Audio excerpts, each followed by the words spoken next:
Ready to start? Yes. Okay. This looks more than 2 drinks. This is like 6 drinks minimum. This is like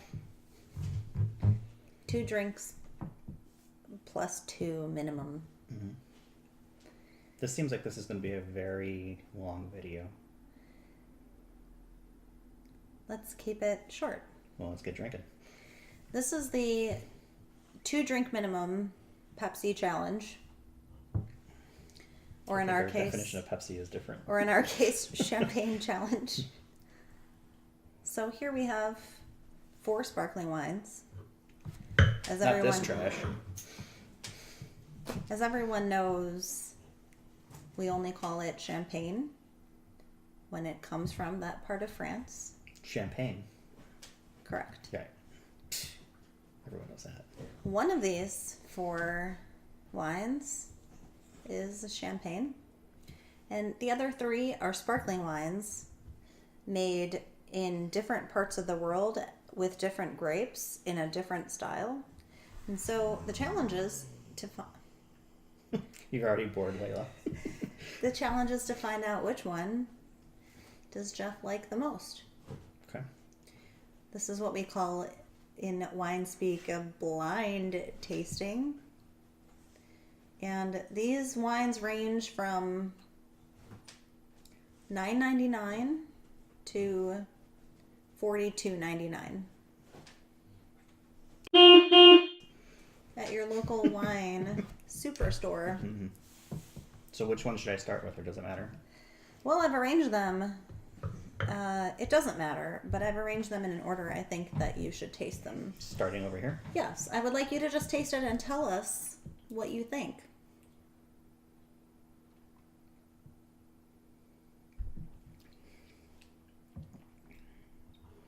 It's on the verge of not being cold enough. They're all going to be that way. Mm-hmm. That reminds me a lot of, for some reason, Welch's white grape juice. So it's grapey. Mm-hmm. Would you say it's a little sweet?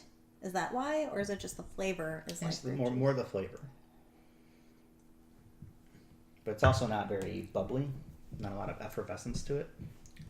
Doesn't really pop on the tongue, as we like to say in the... Yeah, that's a colloquialism. Yeah. Pop on the tongue. How about wine number 2? Okay. What say you?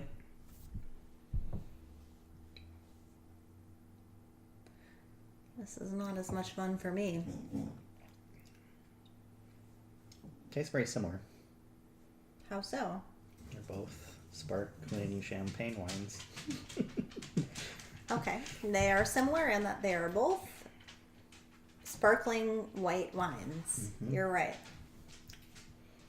So try the third one now? Yes.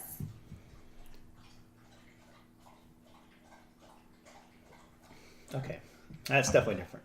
Why? It's smoother, not as much of a flavor to it of the grape. Like, it doesn't have that Welch's taste to it. Okay. What and taste? It's definitely more popping on the tongue. More popping. Well, you said it's not Welch's flavor, so what flavor is it? Like champagne. Did I guess the champagne already? Why does it taste more like champagne? Because it's just smoother. It just feels like a better quality. But you can't necessarily place a flavor? No. Okay. This one is quite clearly different than the others.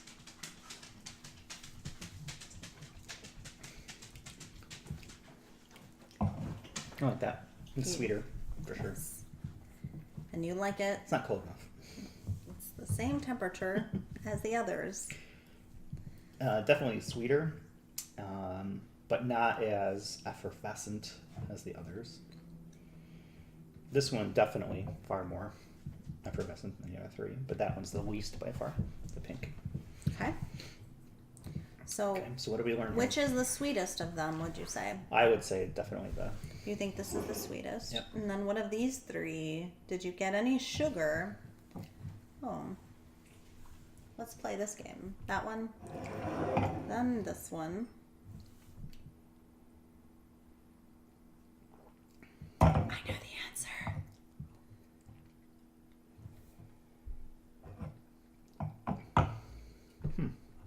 That's different. Does they taste different in a different tasting order? Yes. So what do you think now?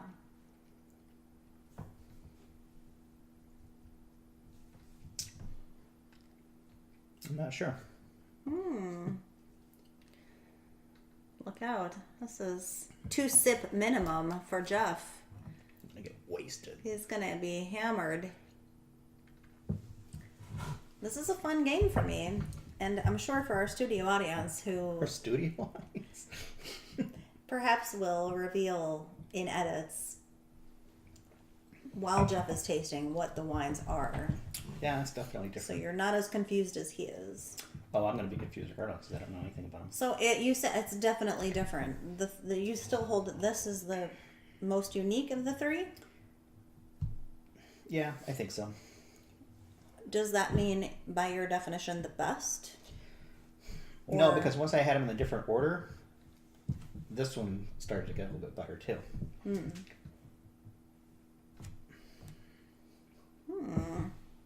I can tell you that wine number 1 is what is in my glass.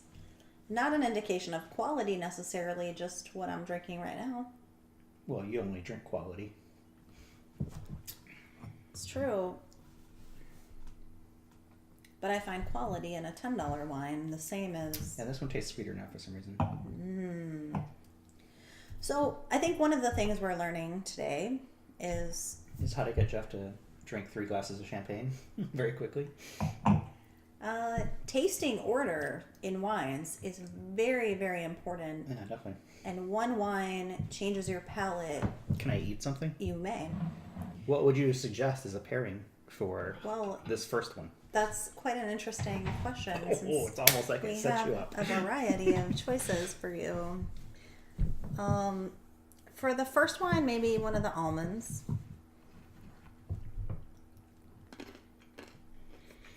And really for any of these wines, all of these choices are good accompaniments, but almonds and this kind of sparkling wine is always really both of these. Well, almonds typically goes with a lot of white stuff, right? A lot of A lot white of wine, wines, a lot like of sparkling wine. Sparklings, yeah. Any kind of bread and bread with topping, i.e. even a little salted olive oil, or I have here a duck and liver mousse. Gross. He thinks it's gross, but it'll go very well with any of these sparkling wines. But fresh bread and champagne in particular is very good because it brings out a really yeasty, what the nerds call autolytic character in champagne, which means Autolytics, yeasty. roll out. I can't help it. I'm wasted. You're so drunk right now. But almonds and nuts in general are good with sparkling wine, and especially if they're a little bit salted. We've talked about that before with the popcorn and the potato chip in previous episodes. But I've also put out here some fresh fruit, which I recommend a little bit more highly for wine number 2 What and fruit wine with that? number 4. Any particular piece of fruit? Probably, well, the watermelon with this. Yeah. And the grapes or the melon with this in particular. Which melon? Cantaloupe or honeydew? It's not that big a deal. Just eat a piece of fruit, and it's not that hard. Mm-hmm. They're all different types of fruit. They are, and they're different types of sparkling wines. Yeah. But in general, when it comes to food and wine pairing, you want sweet with sweet, or else the wine will taste very bitter. So if you have a sweet piece of fruit and a dry champagne, it'll make the wine taste dry and yucky. So the old fable of wine with strawberries is fantastic and very romantic and very Richard Gere. The old fable. But yeah, fable. Some of us, when we were young, read books. Books. I've read a lot of books. Not a how-to play video game book. Who needs a book for that? Just But, naturally gifted. I've read all the classics. Like, Oliver Twist, Moby Dick, Call of the Wild. Did you read The Handmaid's Tale? Read it? No, it's on Hulu. It's on television. Why? You know what I liked about watching it on Hulu? No reading. Thanks, Jim Gaffigan. Okay. In short, what we're learning is that sparkling wine and food is very, very good. It's very versatile. You can pair a lot of different kinds of foods with a lot of different kind of sparkling wines. And yes, there are different specialties. What we have here is nuts, fresh baguette with olive oil, or like a charcuterie, a pate, or chicken liver mousse, certain especially harder salty cheeses. And I also have here one of my favorite cheeses in the world from California creamery called Cowgirl. This is Mount Tam. This is their triple creme.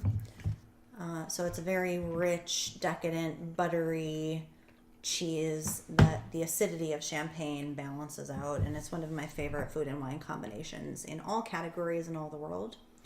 Fresh fruit is good with many champagnes, although it depends on how dry or sweet it is. Some cheeses with some champagne or some sparkling wine is a total miss.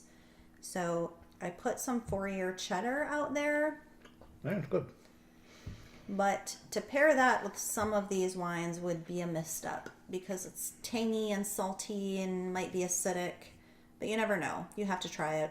And lastly, maybe most importantly, here we have some lemon shortbread cookies. That will go very, very, very well with especially a demi-sec, meaning sweet style champagne, but really any champagne, but I would say this one and this one are the best pairings for dessert. So this one? Would you like to know what? Yeah, this Wait, wine. so I should have a piece of this cookie with that? For science. For science. I think that you should try it. Yeah. Okay. I'm not a fan of lemon, but That's not your It's a favorite cookie? kind of cookie. so I'm going to extend myself here I appreciate for our studio you audience. putting yourself out there for experimenting. It's not bad though for a lemon cookie.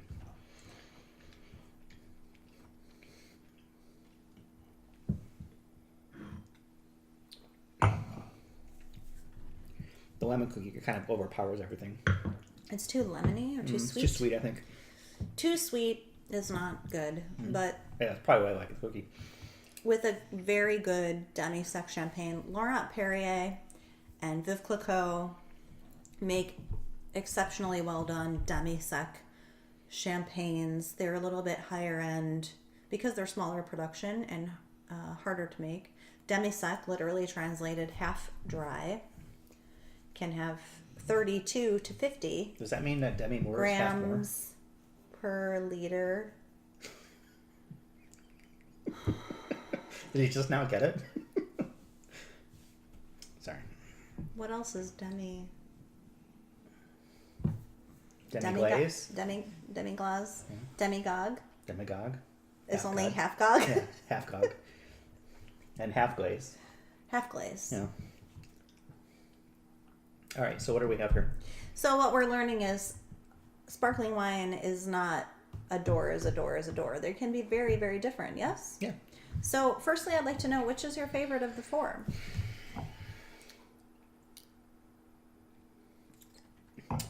And to be fair to our viewing audience, Jeff did taste all four of these non-blind earlier today or yesterday. Hmm? So there is some familiarity. You did. All right. I like this one the best, but that's just because I like sweeter Sweet? stuff. Right. Did you try this with a piece of watermelon? No. Please do. We should also say that a demi-sec sparkling wine pairs well with something savory and salty because of the Sweet and salty. contrast. But I think that is fantastic. Yeah, I definitely like that one the best. And what of the other I feel three, like my friend? like this is like best of show, like with the dogs. Yes. Oh, yes. Come on over here, sir. Pink one. Yes, pink. Always the best. I make them get up and walk around and dance. Slow down, sir. Just gonna try them all. Oh. I can't say I'm surprised. Now, see, originally, I liked this one the best. You said it was the At least it's the one that stood out, and I thought it was the smoothest. Yes. But kind of what I like from that. Yes. That tongue pop. I think it's the still... most of the tongue pop. I think I still like this one. And then these two, I think it just really goes in this order. So, 1, 2, 3, 4. Well, are these two seem to be about equal? Is that fair? Yeah. In terms of... I think so. That's interesting. I'm sure it is because I got something weird, right? No. Wait, is this like a Facebook quiz? Like, oh, what glass of wine are You're you? Snow White. You must be a Capricorn. If you were a drink, you'd be water. All right. Let's talk about briefly, because I know it's Briefly, like 16 minutes later. boring. Different styles of sparkling wine. If it's boring, why are we talking about it? So we have behind me in order the wines that you've been tasting. Your first choice is this pink jobby here, which is not very common and not very well known, but this is a demi-sec style pink sparkling wine from very far north in France, the region bougie, actually, very bougie. It's up by Savoie, close to Switzerland, and they make a lot of wine in that region. White wines are Chardonnay, Aligoté, for those of you enthusiasts. Red wines are Pinot Noir, Gamay, and a couple others. Should also mention they make Jacquard out of white wine there, which is the most fun varietal to say. Jacquard? Jacquard. This is sparkling Bougie Cerdon. It's made with Gamay mostly, and possibly a couple other indigenous varietals. You can check my fact on that one. But it is done in what they call method ancestral. So stay with me here for 1 second. 4 of these wines, 2 are made in the same way. The other 2 are made completely differently, and this is one that's made differently. So method ancestral means secondary fermentation. Just kind of happens pretty naturally. They let the wine sit around and kind of do its thing, and it just develops what it needs to make it ferment a second time, which is actually kind of gross. But the long and short of it is this is the oldest, hence ancestral, the oldest style of sparkling wine. And when we talk about pre-Dom Perignon days, we talk about that all the time. I know, like yesterday we were just saying, pre-true champagne, this is the style of sparkling wine that they were making. And it was sweet, and it was a little furry, is a word I hear sometimes about wines like Furry? this. Yeah, it's not refined. Okay, so when you say that, spoiler, this one was the champagne. When you say this one was more on your tongue and was a standout, champagne is refined. That method is, it just is. No, a refined gentleman likes a refined beverage. Yeah. And so I like Cerdon de Bougie for a lot of different occasions. It's not as sophisticated, and it's not as fancy, also not as dry, and it's better than your average Moscato d'Asti, sparkling pink Moscato, etc., but quite delicious. And this one is about $20. And this is the second bottle of this kind of wine I've had open in the last week in the house, because I just think it's delicious. Is that one you had yesterday? Yeah. Okay. Tasted different for some reason. You said it Maybe I wasn't, just wasn't in the mood for it. You said it wasn't bubbly enough at the time. Well, probably. Yeah, it's definitely not bubbly enough. It is a different kind of bubble. Yeah. It's not. It's not. Like It's not made by yeast and sugar. It's Right. made by natural secondary fermentation. So that is Cerdon de Bougie, and that was your wine number 1. Number 2. No surprise to anyone. Well, I'm a booze guy. Is champagne under the large umbrella of Louis Vuitton Moet Hennessy. the Veuve Clicquot Ponsardine yellow label. This is the best known champagne in the world, the bestseller. The color is trademarked. There's no doubt about Color it. is trademarked? Yeah, you Like the can't- color of this? No, the color of the label, Oh, sir. This Like, is how do you trademark a color of a drink? no Veuve Clicquot yellow label. Stupid. There are other things that try to copy it, but you cannot actually put this exact color on the label of any wine. That's like Coke Red. Yeah. Cubby Pepsi blue. Blue. Yeah. Cup Blue, right. You can't do it. No, you could. You can. Some people try. Color police will come and arrest you. But I gave you this earlier tonight. I first opened it and had you do a glass and you didn't know what it was and you said it's okay. I wasn't in the mood. Yeah, you're just not in the mood. I have to get rolling. Right? I can't just sit down and drink. Like, okay, now we're trying different things. You can't just sit down and drink. Yeah, I'm not an alcoholic. I need to be in the mood for it. I need to I need to warm up to in it. the mood to not drink. So I can't understand what you're saying. Cheers, more for you. This is Veuve Clicquot. It's recognizable. I don't have a lot to say about it, except this is Méthode Champenoise. Traditional method. Secondary fermentation happens in the bottle. It's disgorged. The yucky stuff is shot out of the bottle. It's recorked. This probably has, I would estimate, 3 to maybe 6 grams per liter sugar via dosage. We won't get into that. I don't care how the the stuff wine is I made. like. Yeah. I just like the stuff I like. That's a Patton Oswalt joke. Patton Oswalt. All right, so what's next? Your number 3 is La Marca. Prosecco. That's Spanish for the Marca. It's Italian Oh, for whatever. the Marca.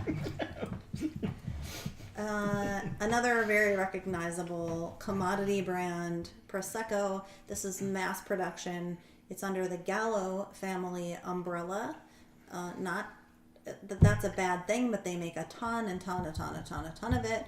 Prosecco is crazy on the rise in the market over the last 4 or 5 years because, and this is what you didn't really hit on in tasting it, is it's lighter, it's more delicate, and it's sweeter. Well, I tend to like Proseccos. Yeah. And when I opened it today and tasted it, I went, ugh, Prosecco fucking sucks. Ooh, I'm language. sorry for the language, but Children. Prosecco, look, it is what it is. Secondary fermentation, it happens in the tank. Oh, I hate when it's secondary fermentation. No It's one wants just- hand-me-down fermentation. You take a bunch of wine, you put it in a tank, the temperature is controlled, and you make bubbles, and you make a ton of it at a time. You put it in a bottle and put it under champagne cork, and it's fine. Prosecco is fine. It's good. It ranges from like $8 to $16. We usually get a glass of Prosecco when we are starting a meal. It's a I good go out aperitif. It's good for brunch. It's great for making mimosas. Just please don't call Prosecco champagne because it isn't. It's not. And this one in particular, I bought this because Hey, careful with the booth. it's one everybody knows, but it's just okay. Okay, let's be honest. It's just okay. It's just okay. All right, what's next? Lastly, we poured, and you said you liked these pretty much equally the same. Lastly, we poured a cava. Cava is the Spanish equivalent of champagne. This one in particular is a Blanc de Blanc. It means it's made with all white grapes, and in this rare instance in Spain, it is majority Chardonnay, which is a true champagne varietal. But it's also made with Spanish indigenous varietals called Parellada and Xarel-lo. That's wine trivia for you. But cava is the interesting take in a blind tasting because it's made like champagne is made. Secondary fermentation happens in the bottle. And the biggest difference is that it's done via mechanic and not via hand like champagne is made, so it's not as expensive, but a lot of the aging requirements are the same, just far, far less expensive. So you can get a well-made cava from Spain for more reasonably priced than a well-made champagne. This one is about $10, but better versions of cava that have 6 years aging on the lees, their champagne equivalents would be $60 versus $16 to $20 from Spain. So Cava is always my go-to alternative for value champagne. If you want to spend less than $20 on sparkling wine, I will usually recommend Cava because I think the value is there, unless you can find a well-made domestic sparkling wine. We didn't taste this today, but Argyle makes some of the best domestic sparkling wine on the market. They're in Oregon. They make their wines with traditional champagne grapes and the traditional champagne method. And I like this one a lot. This is their vintage Blanc de Blanc, which isn't that common on the market, but is delicious. Their traditional non-vintage champagne is out there for about $20, and it's really good stuff.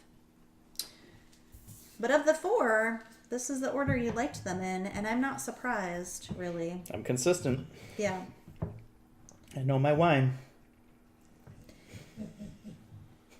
even Duncan's like, yeah, whatever. This is our special champagne New Year's Eve edition. Mm-hmm. It's been a while since we sat down and did one of these. It is. Mm-hmm. So what else is going on in our wine and other world? We haven't talked. When was the last time we did one of these? We got a Tesla. We haven't talked since you've been all over the country several times. We'll have to do some follow-up episodes. Yeah, we'll do a 2-drink minimum from the driver's seat of a Tesla pretty soon. The Tesla's so good. We love the Tesla. Easily the best car ever. And we love the Volvo XC40. XC40 R Series. You know what? It's a fantastic vehicle. Another vehicle is just amazing. But it's just like, here's the Volvo. Yeah. And the Tesla is just so far up there. And the Tesla Model 3. Oh, it's so good. We had a very good experience so far. Yeah.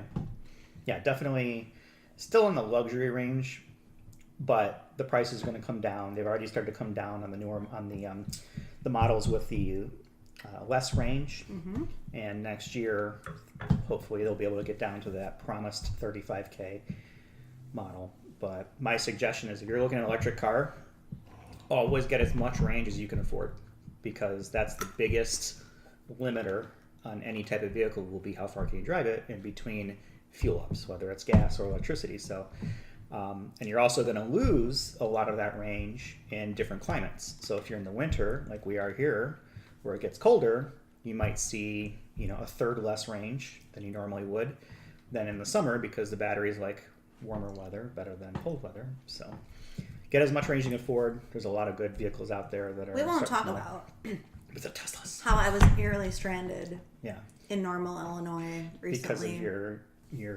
your lack of physics and chemistry. I think if you drive the car faster, the battery will last longer. How does that even make sense? It seemed like a good idea at the time, so I just went. Were you drunk? No, sadly. Sadly, you weren't drunk driving?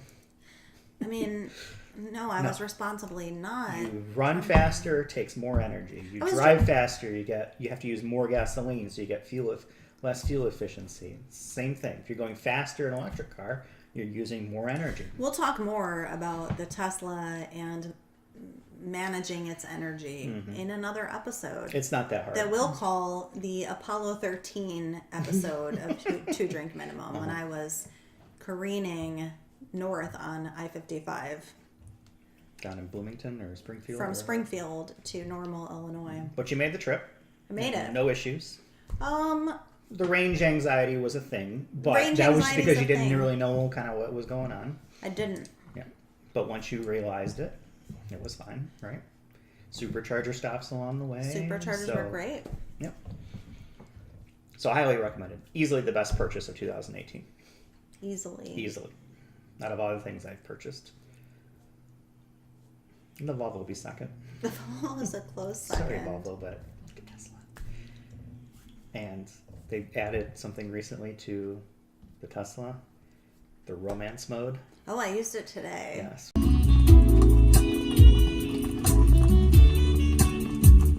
that here. It's like Marvin Gaye, right? It's random. The music changes each time. Oh. So it's not always the same thing. Well, I showed it to a friend, a lady friend. Mm-hmm. And it's cold and it's raining today, and I was like, I have to show you this. So you want to go warm up by the fire? Yeah.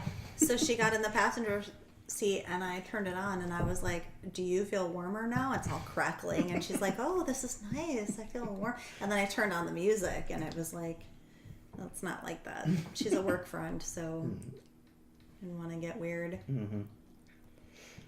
We had a decent year, wouldn't you say? I think we had a great year. We are closing out 2018. Yep. 2 new cars. Mm-hmm. A new doggy knee for Duncan, who had his surgery for a dislocated patella. Yeah, luxated patella. Yeah. So got that fixed, and now we're just working through getting him rehabbed up. Layla's still Layla. I have taken on Currently- a new exciting currently hobby of jigsaw puzzling. Super exciting. Yeah. You can probably see the corner of it right over here. And the first one that you got done, and what happened? There's a piece missing. Yeah, not good for OCD. No, anyone with I've told many people about this, that I finished a 1,000 piece You jigsaw finished 2 puzzle. 1,000 piece puzzles. I've so far finished 2, but the first one I finished, or I can't even say I finished it, but I put together 999 pieces of a 1,000 piece jigsaw puzzle. Do you think we lost it? I think one of the dogs ate it, or Maybe it got swept up by the Roomba or something?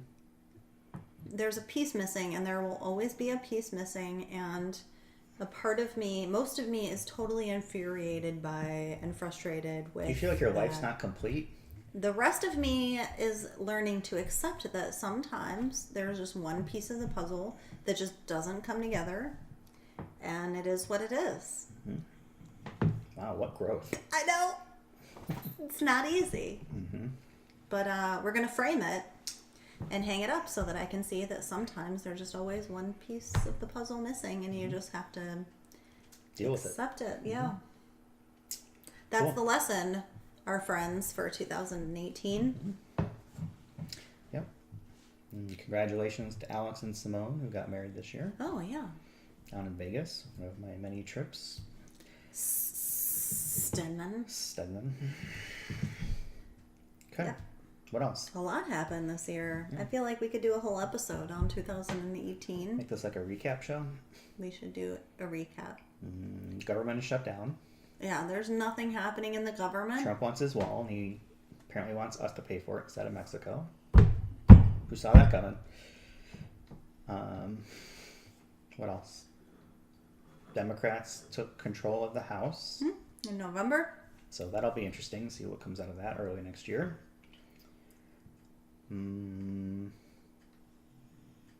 Global warming sucks. Ice caps are melting. So if we don't make it to this point, 2019, it was fun. It was nice knowing you. More wildfires in California. Speaking of global warming, Malibu's gone. And Paradise, California is gone.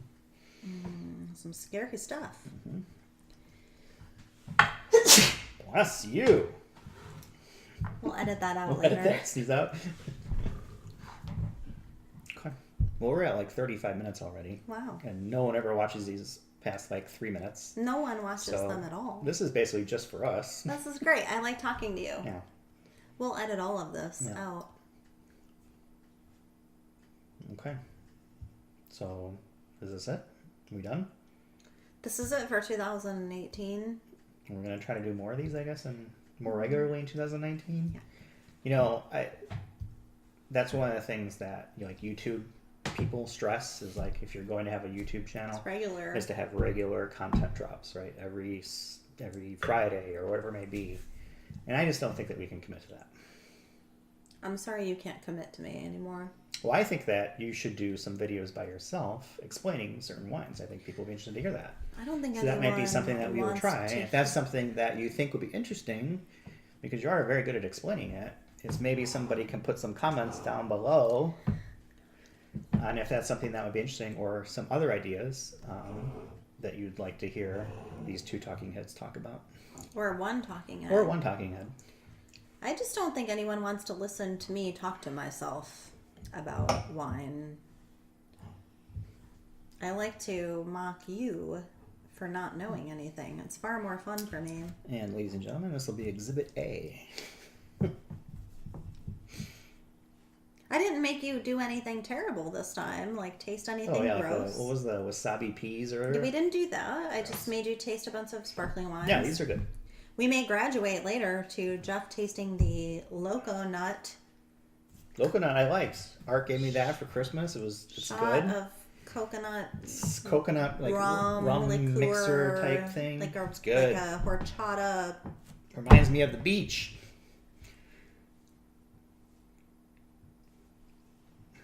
All right, I think we're good. Are we? Well, I am, but then again, I drank all this stuff. What would you do? Do it. If I chugged all of these? Do it. Please do it. Our viewers want to see it. If you mix them into mix them into one glass? Mix them into one. Why? Because. No. I'm gonna do a flight. This isn't a flight. I'll help you.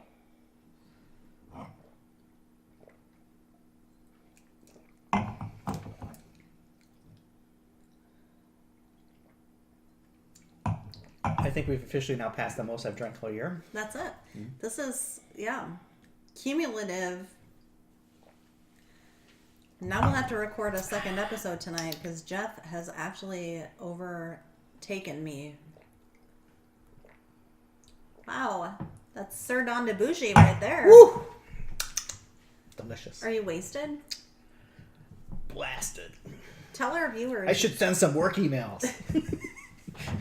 I was going to say, tell them your deepest, darkest secret. My deepest, darkest secret. I love the Tesla. She always wants to drive it. I want to drive it. Is the Tesla going to be the ultimate, inevitable reason for our divorce? It won't be the reason. No, it wouldn't be the reason, but it'll contribute. It's definitely to our downfall. Yeah. Yeah, you're not getting custody of the Tesla. You're claiming custody. Well, it's in my name. I'll have the house, the dogs, the house isn't in your name either. Nothing's in my Actually, no, I think the house we did put in both names, but almost everything else is in my name. Even the dogs aren't in my name. I'm going to lose my job. And I'm going to establish very low income so that on our inevitable divorce, I won't have to pay as much. We're inevitably divorced. Okay. Yeah, I don't think I haven't forgotten about the wasabi piece. Oh, right. And then I'll just go back to consulting like I am right now and bring it back up. When you take everything from me? I'm not going to take everything. I'll leave you. I'll be fair. What are you going to leave me with? Well, you're going to have the condo. What? It's a nice condo. It's a great location. Be a great location for you, especially going all over the Chicago area. You can have the Volvo, at least for the next 2 years, or a year and a half actually. Yeah, we're a year from. We're only 6 months away, 7 months away from being able to trade it in for a newer model if there's one out. And then they are working on an electric version. Would we go with 2 electric cars? Are we ready for that? No.